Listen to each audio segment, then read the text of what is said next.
¿Qué tal? Hoy vamos a hablar acerca de la pandemia del COVID-19. Vamos a hablar todo lo que incluye dentro de ella. Bueno, se ha dicho mucho acerca de ella, desde teorías conspirativas hasta descubrimientos científicos de cadenas de mutación muy largas y muy impresionantes.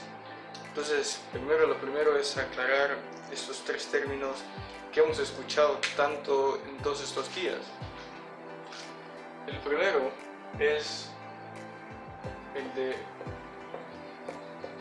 COVID-19. Segundo, tenemos SARS-CoV-2 y luego tenemos coronavirus. ¿Cuál es la diferencia entre estos tres términos? ¿En qué difieren? ¿A qué se refieren? Y es lo siguiente: COVID-19 es una enfermedad. SARS-CoV es una cepa viral. ¿A qué nos referimos con una cepa viral? Digamos, esto que ustedes ven aquí podría ser una cepa viral. Luego, dos cepas virales, aunque parecen más unas flores, pero una cepa viral. Y estos serían ya tres cepas virales. Eso por decir un ejemplo claro. Entonces una cepa es la unidad del virus y coronavirus es una especie de virus. Entonces, ¿qué nos queda por decir? SARS-CoV-2 es una mutación de la cepa SARS-CoV ya conocida desde el año 2002, como es la segunda mutación en general. Tenemos S2 al final.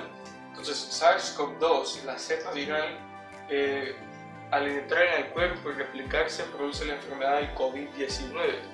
SARS-CoV-2 produce la enfermedad del COVID-19. Y SARS-CoV-2 es un virus perteneciente a la familia de los coronavirus. Se les llama coronavirus debido a que desde la visión microscópica que tenemos de ellos, parece como que su envoltura tuviera una corona encima. Entonces, SARS-CoV-2 es el causante de la enfermedad del COVID-19 y SARS-CoV-2 también es parte de la familia de los coronavirus.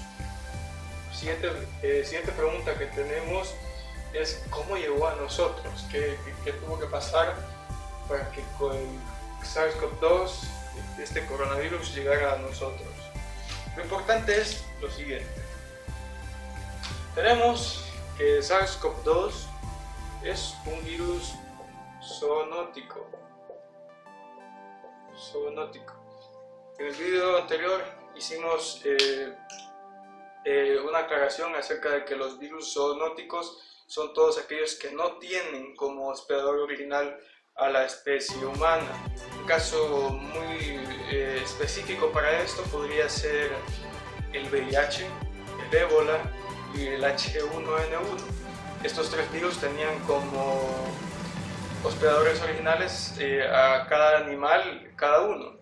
Y luego, al tener contacto con un animal contagiado, un humano, no es que directamente se contagió de H1N1 o de VIH. Es decir, pongamos el ejemplo del VIH-Sida.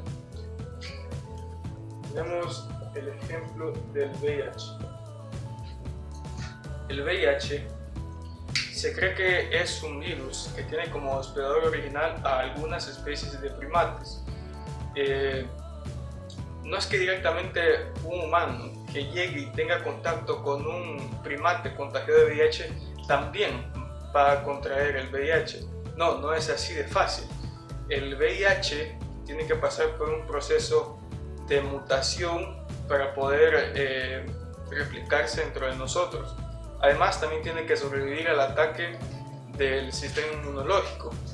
Si logra sobrevivir al ataque del sistema inmunológico y si también logra esa mutación adecuada para reproducirse dentro de nosotros, entonces el proceso de replicación dentro de nosotros va a darse. O sea, hay un espacio bastante complejo para dar el salto de especie a especie entre los virus.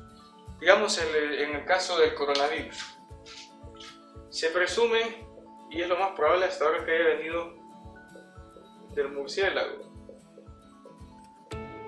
Se cree que viene de él como hospedador original, ya que hay un virus que nosotros conocemos que se llama RAT-TG13, que tiene una estructura de más del 90% en similitudes con la estructura del SARS-CoV-2. Entonces, por eso es que se cree principalmente que puede ser que haya venido del murciélago. También se presume de otra especie de serpiente, pero hasta ahora no se ha tenido tiempo para buscar el principal foco de contagio, pero hasta ahora se cree que es del murciélago como hospedador original. Entonces, digamos que este murciélago tuvo contacto con otro animal. Se conoce que hubo otro hospedador intermedio y que luego estuvo el humano. Este proceso de mutación tan largo, hace que sea tan desconocido para nuestro sistema inmunológico y que se le haga tan complicado combatirlo también. ¿Por qué? Porque tenía una estructura original, la del murciélago. Tal vez si hubiera dado el salto del murciélago al humano, tendríamos quizá un mejor combate, sería un poco más conocido. Pero al tener aquí una estructura original, luego dar un salto aquí al hospedador X que todavía no se conoce, evidentemente luego se harán investigaciones, aquí mutó, presentó una segunda cadena de mutación y luego salta al humano para dar otra cadena de mutación. Al tener tanta mutación, su estructura, sus toxinas o su proteína puede cambiar. En el caso de este SARS-CoV-2 se cree que es una proteína, ya vamos a hablar de eso. Entonces, al ser tan desconocido, se le hace difícil a nuestro sistema inmunológico combatirlo, y es tan desconocido, como dijimos, porque ha pasado por mucho proceso de mutación. Evidentemente este coronavirus tiene más facilidad de mutación debido a que es un virus con genoma de ARN, es decir, sus genes están almacenados en ácido ribonucleico, lo que lo hace más capaz de mutar por cuestiones químicas.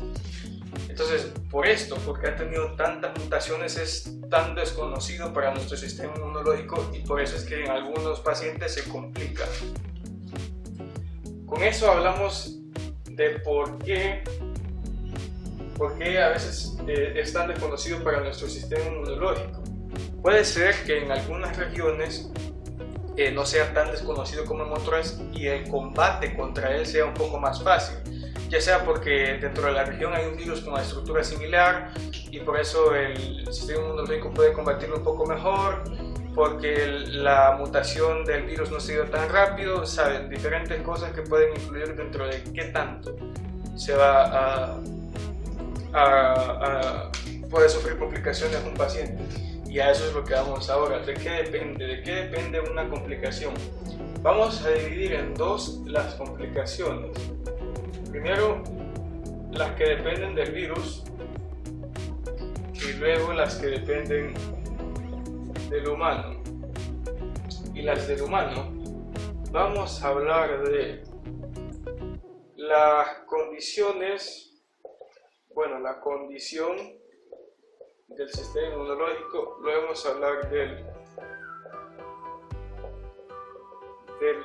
reconocimiento que vaya a tener el sistema inmunológico, y luego vamos a hablar del estado de las células.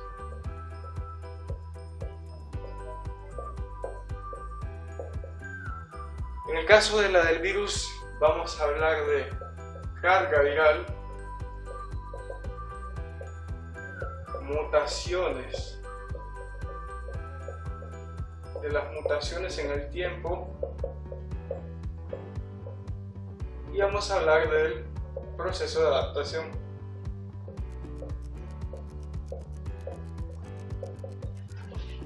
Vamos a ponerlas en 3 de cada uno. Primero los humanos. Primero tenemos ahí la condición del sistema inmunológico. Esto es algo que todos conocemos. Las condiciones en las que nuestro sistema inmunológico se encuentra al momento de combatir el virus importan mucho, ya que de pronto el sistema inmunológico necesita de algunos minerales, de ciertas proteínas, de ciertos químicos para producir en la médula ósea células B, células T, natural killer, que son del sistema inmune activo. Que el sistema inmune activo prácticamente lo que hace es adaptarse al antígeno. El antígeno en este caso es el COVID-19, el SARS-CoV-2, se adapta a él y busca de alguna manera producir glóbulos blancos, glóbulos T, B y natural killers que vayan y maten al SARS-CoV-2. Luego el reconocimiento del sistema inmunológico, este depende mucho de la memoria que tenga nuestro sistema inmunológico, ya que nosotros somos conscientes que este también tiene cierta memoria. Es decir, si hoy en día viene una nueva cepa de gripe, que todos los años pasa que tenemos una nueva cepa de gripe, la va a comparar con la del año pasado y va a decir, ok, en esto se parece, tengo que enviar glóbulos blancos que hagan esto y esto y que tengan esta y esta estructura para que mi defensa hacia el virus sea adecuada y pueda tener un resultado favorable. Entonces, el reconocimiento importa mucho. Por eso es que a veces creemos que no es tan bueno no enfermarse, porque al nosotros enfermarnos le damos información al sistema inmunológico para que combata futuros virus.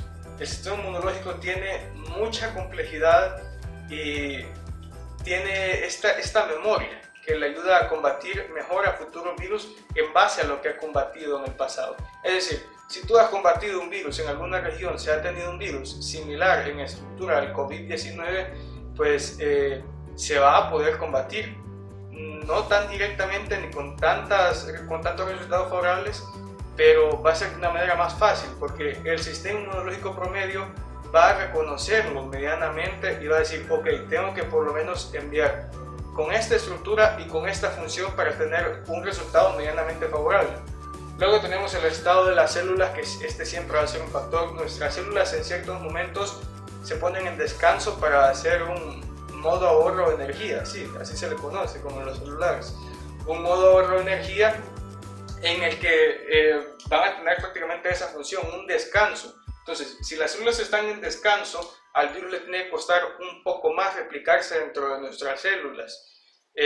Si están activas, pues le va a costar menos, va a usar la maquinaria activa. En el caso del virus, la carga viral es una cosa que es el factor principal que está haciendo muy fuerte la pandemia en muchos países, ya que la carga viral depende también de cuán contagiada esté la población. Imagina, tú caminas por la calle y te encuentras con 10 contagiados de COVID-19.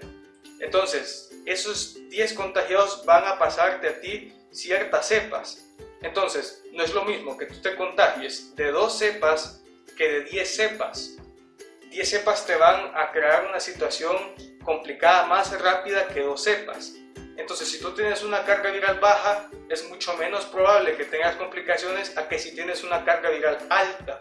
La carga viral es lo que más está, como les digo, complicando los sistemas de salud de muchos países, ya que la gente sale y como hay muchos contagiados afuera, cuando empiezan a presentar síntomas empiezan a tener complicaciones mucho más rápido porque tienen una carga viral alta, y la carga viral alta produce una defensa alta, una defensa del sistema inmunológico muy alta. Las defensas altas, es decir, una defensa fuerte de impacto directo del sistema inmunológico, va a producir una inflamación muy grande. Eso es lo que nos produce las neumonías.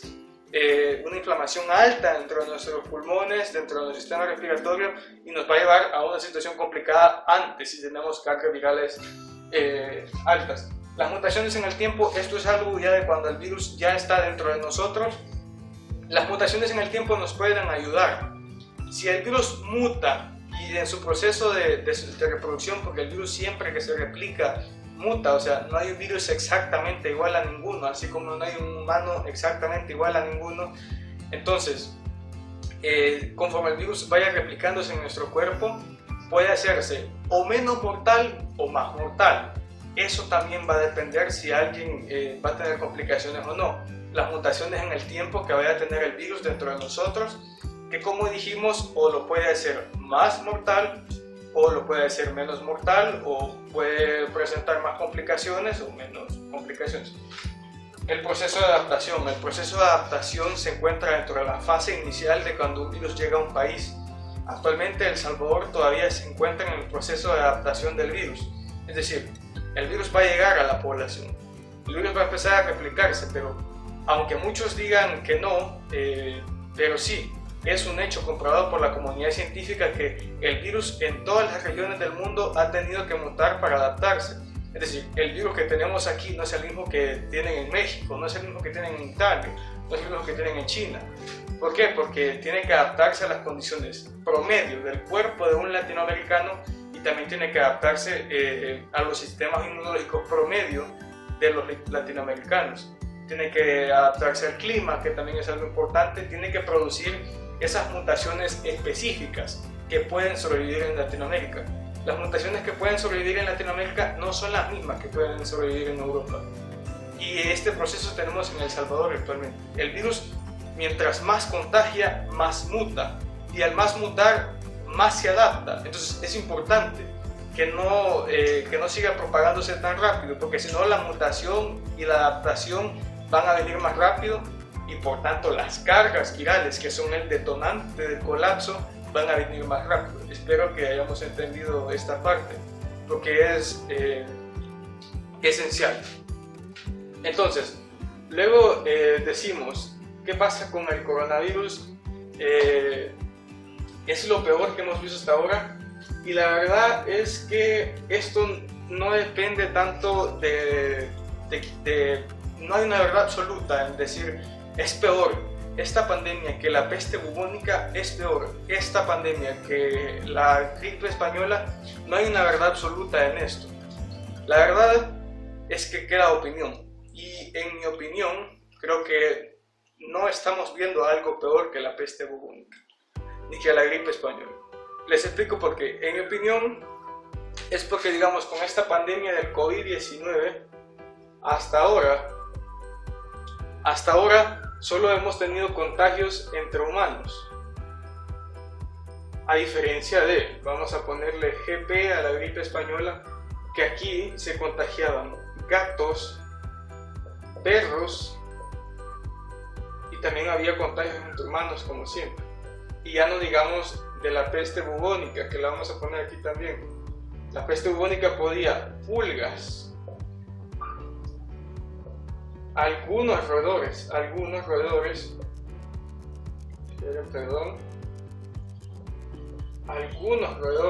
y también evidentemente existía el contagio entre humanos.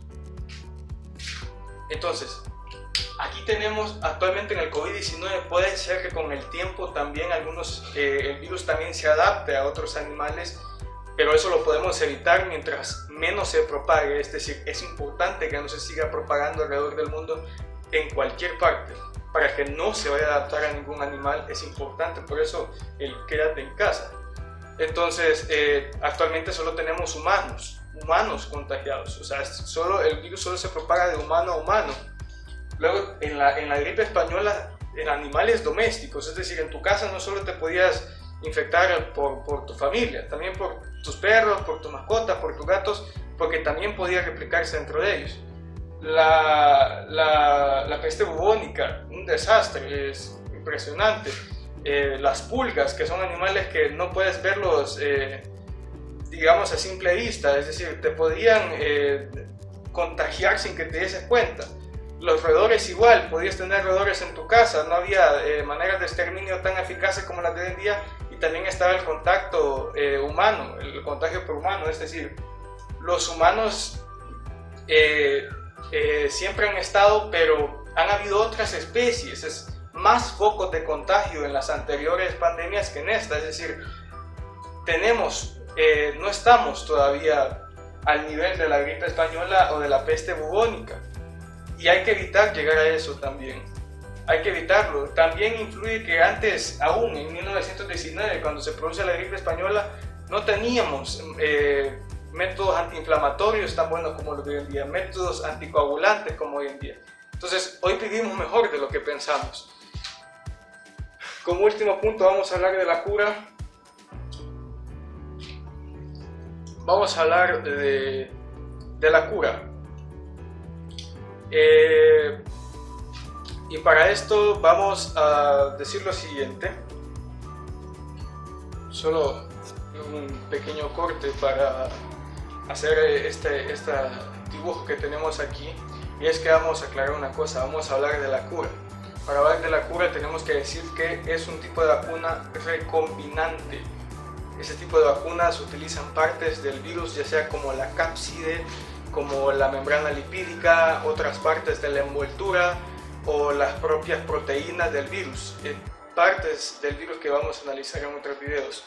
Entonces, digamos, estas púas, esta especie de púas que nosotros vemos en la estructura del SARS-CoV son las proteínas. ¿Qué hacen estas proteínas? Las proteínas, al entrar en nuestro cuerpo o en el cuerpo de cualquier posible hospedador, buscan esas células aptas, esas células que tienen toda la estructura química necesaria para que el mismo virus pueda reproducirse. Entonces, son como una especie de receptor viral. Empiezan a buscar dentro de nuestro cuerpo. En este caso se dirigen al alveolo, que es esa parte de nuestro sistema respiratorio donde se da el intercambio de gases, y ahí es donde se hospedan y donde empiezan a producir evidentemente problemas respiratorios. Además que, bueno, la gran inflamación que produce el sistema inmunológico también les aporta mucho a estos problemas respiratorios.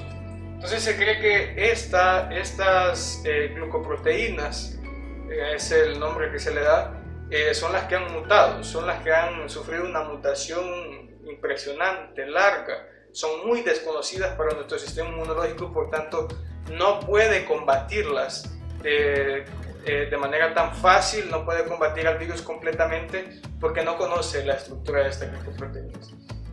Actualmente se está trabajando con esta vacuna recombinante en la mayoría de centros de investigación para producir la vacuna, y sí, es probable, es muy probable que quizá estos primeros intentos no vayan a funcionar, estas primeras investigaciones no vayan a tener el resultado esperado. Es normal dentro de la producción de una vacuna. Es más, en ese caso, en el caso de que algún adyuvante tenga alguna contraindicación dentro de la vacuna, un adyuvante es algún químico, alguna molécula química que le ayuda al objeto principal de la vacuna a combatir mejor, puede ser que algún adyuvante tenga alguna falla, alguna contraindicación, puede ser que la vacuna no se comporte igual en contagiados. Entonces muchos factores influyen para si va a funcionar o no. Entonces es lo que nosotros tenemos que ser conscientes. Es probable, si esto falla hay dos posibilidades principales. La primera es o se cambian los adyuvantes o se trabaja con una parte diferente del virus, otra probable mutación, o se cambia el modelo de vacuna a una activa, una inactivada o una toxoide, que son tipos de vacunas que vamos a analizar en otro video. Entonces sí, es muy probable que falle. Se estima que va a pasar más de un año de hoy en día para que una vacuna ya se produzca en masa y se distribuya alrededor del mundo. Y sí, también es muy probable que el SARS-CoV-2 deje de ser una pandemia mundial antes de que se produzca una vacuna en masa. ¿Por qué? Porque el número de contagios va a bajar, muchos países van a llegar a su pico. Estas ya son cuestiones estadísticas que también podemos ver en otro video. Y mientras más población se contagia, menos cantidad de población queda por contagiarse. Esto es algo evidente. Entonces, quieras o no, al registrar muertes en los sistemas de salud o al registrar gente que se ha recuperado, el virus pierde terreno de cualquier manera. En paz descansen todos los que mueren y muy bien por los que se recuperan. Y bueno, creo que el mejor control que le podemos dar en todo esto al virus para evitar colapsos de sistemas de salud para evitar que la pandemia se siga prolongando es quedarnos en casa. Como dijimos en el punto anterior, las cargas virales son un problema muy grande y hay que controlarlo. Creo que podemos hacer mucho, cada uno de nosotros. Creo que podemos dar mucho con solo quedarnos en casa y gracias por ver el video. Eso ha sido todo por hoy. Adiós.